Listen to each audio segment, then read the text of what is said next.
ଶ୍ରୀକ୍ଷେତ୍ରରୁ ଆରମ୍ଭ ହେବ ଧର୍ମ ତ୍ରିଶୂଳ ମହାଯାତ୍ରା। 1123 ଦିନ ଧରି ଚାଲିବ ଦେଶବ୍ୟାପୀ ପଦଯାତ୍ରା। ସନାତନ ଧର୍ମର ପ୍ରଚାର ସାଂସ୍କୃତିକ ଏକତା ରକ୍ଷା ପାଇଁ ଜଗନ୍ନାଥ ଧାମ ପୁରୀରୁ ଆରମ୍ଭ ହେବାକୁ ଯାଉଛି ଏକ ଐତିହାସିକ ଯାତ୍ରା।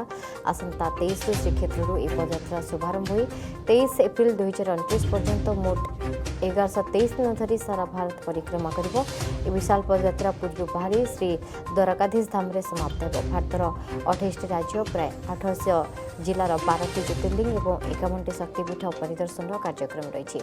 ପ୍ରାୟ 1080ଟି ପ୍ରମୁଖ ମନ୍ଦିର ଏବଂ 10,800ଟି ଅନ୍ୟାନ୍ୟ ମନ୍ଦିର ସହିତ ଯୋଗାଯୋଗ ସ୍ଥାପନ କରାଯିବ। ମହାଯାତ୍ରାରେ ଗୋରକ୍ଷା, ନଦୀ ମନ୍ଦିର ସ୍ଥାପନା, ସନାତନ ସଂସ୍କାର ଓ ବୈଦିକ ସଂସ୍କୃତିର ପୁନରୁଜ୍ଜୀବନ, ହିନ୍ଦୁ ଏକତା, ସାମାଜିକ ସଚେତନତା, ପରିବେଶ ସୁରକ୍ଷା, ପ୍ଲାଷ୍ଟିକ୍ ମୁକ୍ତ, ଦାୟିତ୍ୱଶୀଳ ଜୀବନଶୈଳୀ ପ୍ରଚାର ପରି ବିଭିନ୍ନ ବିଷୟକୁ ଉତ୍ତୋଳନ କରାଯିବ। ସେହିପରି ଜଗଦ୍ଗୁରୁ ଶଙ୍କରାଚାର୍ଯ୍ୟ ସ୍ୱାମୀ ଅଭିମୁକ୍ତେଶ୍ୱରାନନ୍ଦ ସରସ୍ୱତୀଙ୍କ ଦ୍ୱାରା ଦିଆଯାଇଥିବା ଧର୍ମଯୁଦ୍ଧ ଆହ୍ୱାନ ସମ୍ବନ୍ଧରେ ମଧ୍ୟ ସଚେତନତା ସୃଷ୍ଟି କରାଯିବ। ପଦଯାତ୍ରା ପ୍ରୋଗ୍ରାମ କରୁଛୁ ପୁରା ଭାରତ ବର୍ଷ ପାଇଁ।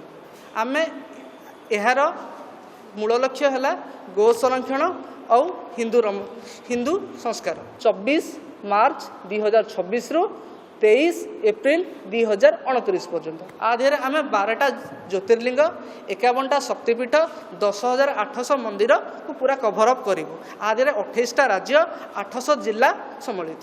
କି ଯେଉଁମାନେ ତାକୁ ସପୋର୍ଟ କରୁଛନ୍ତି ସେମାନେ ଆମକୁ ସାହାଯ୍ୟ କରିପାରନ୍ତି, ଆମ ଯାତ୍ରାରେ ଆସିପାରନ୍ତି। ସେଥିପାଇଁ ଆମେ ଗୋଟେ ରେଜିଷ୍ଟ୍ରେସନ ପ୍ରୋସେସ ରଖିଛୁ ଫ୍ରି ଅଫ୍ କଷ୍ଟ। ଅଭିଯାନ ଯାହା ଅଛି ଯେ ଗୋମାତାର ରକ୍ଷା, ଏଇଟା ଆମେ ସମସ୍ତେ ପାର୍ଟିରେ କହୁଛୁ, କିନ୍ତୁ ଯଦି ଆଜି ଆମେ ହୃଦୟଙ୍ଗମ କରିବା ତାହେଲେ ଆମ ମା'ର ରକ୍ଷା ନିମନ୍ତେ ଆମେ ସମସ୍ତେ ଆଗ୍ରହ ସହିତ ଏହି ଅନୁଷ୍ଠାନରେ ମିଶିବା ଏବଂ ନିଜ ନିଜର କର୍ମ ଦେବା, ଏହାଦ୍ୱାରା ସହଯୋଗ କରିବା।